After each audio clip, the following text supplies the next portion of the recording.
Hello again. So today I want to do a really quick one. Hopefully it'll be quick. Can't guarantee it. Where I talk to you about the first sort of niche / indie fragrances that I ever bought and which I still have the bottles of right here. So if you're interested to know what got me into niche fragrances, then stay tuned.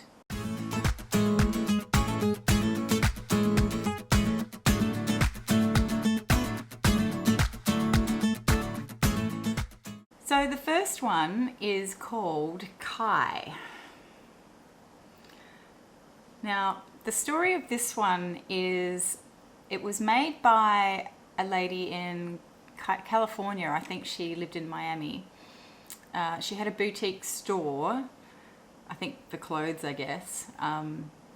And she found she couldn't really wear sort of traditional perfumes or commercial perfumes. They didn't agree with her for whatever reason. So she decided to make her own.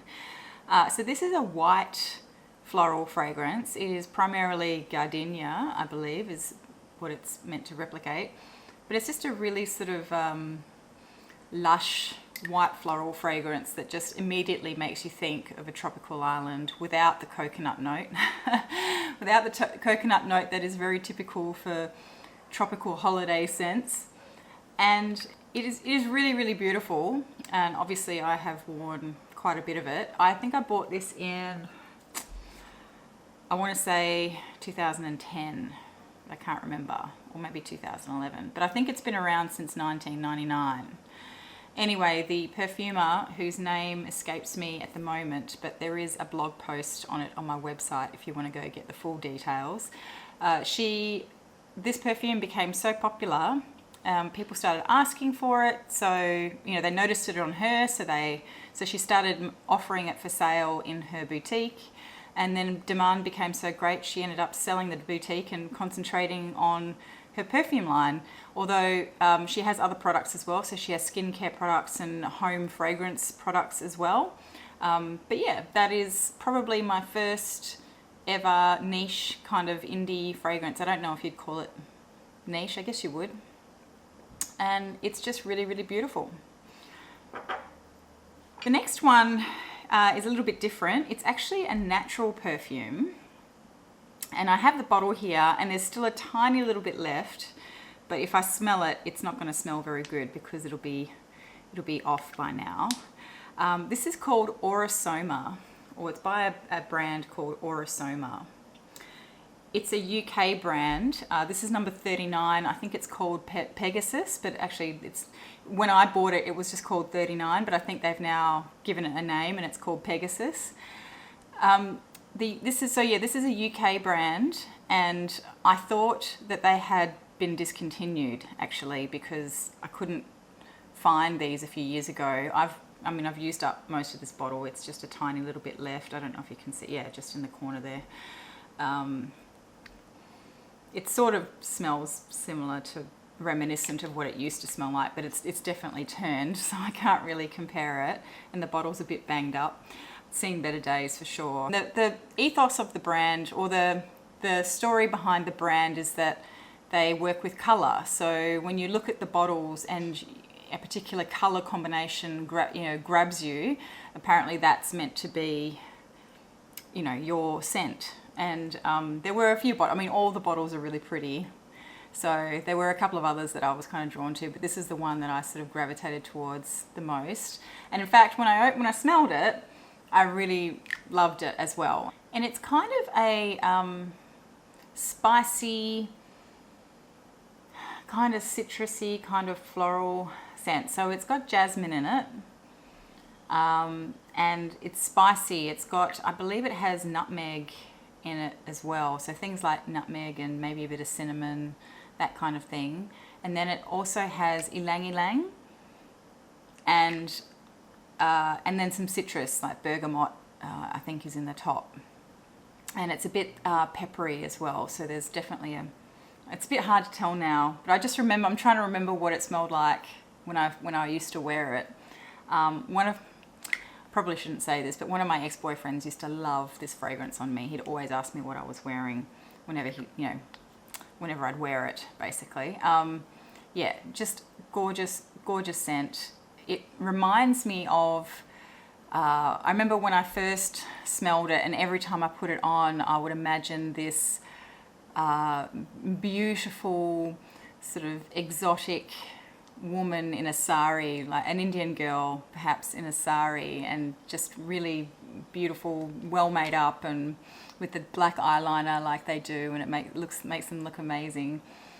But that's what I used to envisage when I used to put this on. So it did have quite a spicy feel to it, and very exotic with those white florals and the ylang ylang.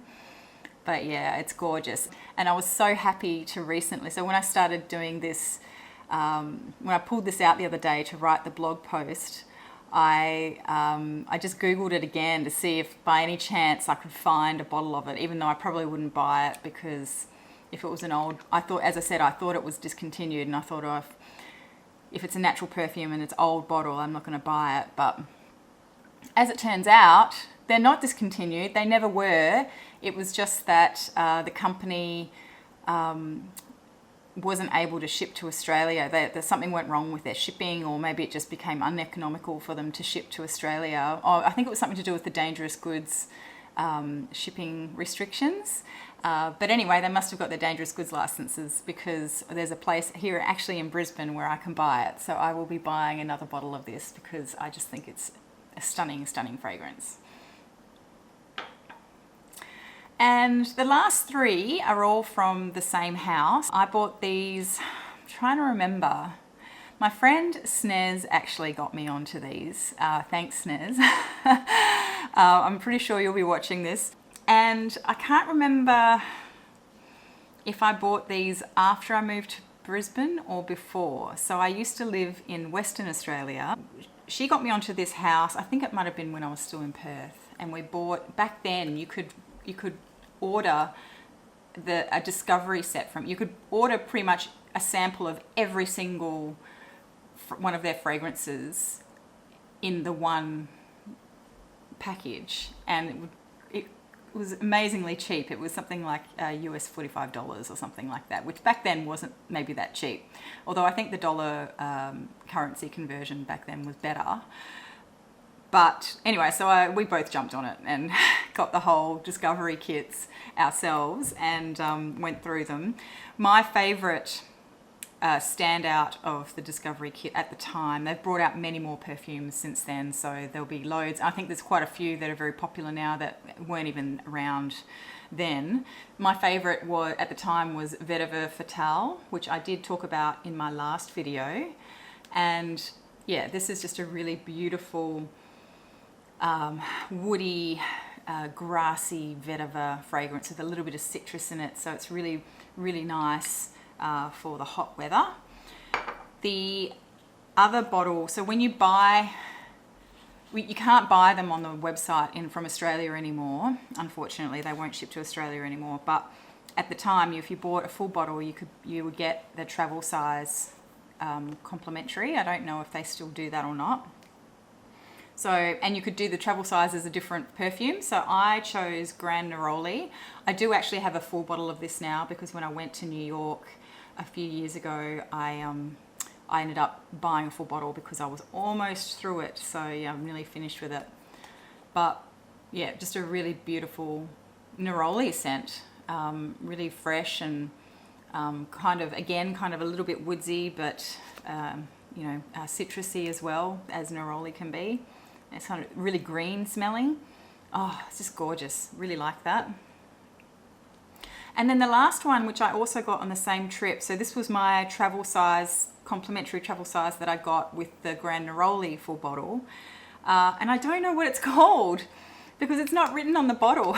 I'm really upset about it, because I'd really like to, if I'm ever in a position to get another full bottle from them, I would really like to get this one again. So this smells like